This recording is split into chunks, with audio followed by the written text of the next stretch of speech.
जय हिंद दोस्तों। स्वागत है आपका अपने परिवार पाल क्लासेस नूरपुर में।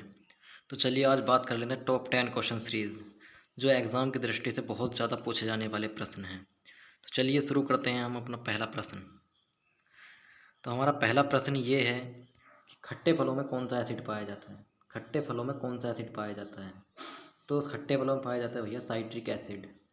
दूसरा है हमारा, भारत में प्रधानमंत्री के ओहदे को क्या माना जाता है? यानी कि भारत में जो प्रधानमंत्री का ओहदा है, हम उसको क्या मानते हैं?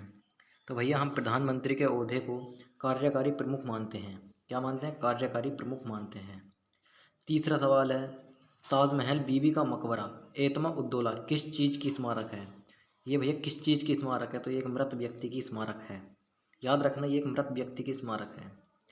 नंबर 4 जो हमारा सवाल आता है वो आता है, सम्राट अशोक किसका उत्तराधिकारी था? कि भैया सम्राट अशोक किसका उत्तराधिकारी था? तो ये बिंदुसार का उत्तराधिकारी था।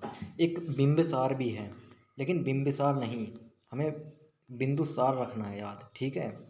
कि सम्राट अशोक किसका उत्तराधिकारी था? वो भैया बिंदुसार का उत्तराधिकारी था। चलिए अपने पाँचवें सवाल की तरफ चलते हैं।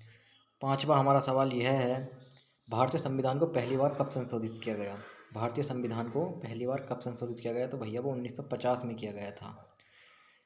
छठा सवाल है, रोलेक्ट एक्ट को किस वर्ष लागू किया गया था? तो रोलेक्ट एक्ट को भैया 1919 में लागू किया गया था। बॉक्सर इवांडर होलीफील्ड को किस नाम से जाना जाता है? सातवां सवाल है हमारा, बॉक्सर इवांडर होलीफील्ड को किस नाम से जाना जाता है? तो भैया वो द रियल डील के नाम से हम इसको जानते हैं। नवा सवाल हमारा, सिंधु घाटी सभ्यता का बंदरगाह कहाँ पर था? तो यह सिंधु घाटी सभ्यता का जो बंदरगाह है वो लोथल में था। मगध के उत्थान के लिए कौन सा शासक उत्तरदायी है? तो मगध का जो उत्थान किया है भैया वो बिंबिसार ने किया है। ये शासक जो उसके उत्थान के लिए उत्तरदायी होता है। चलिए आज के हमारे सवाल 10 थे जो हमने पूरे कर लिए।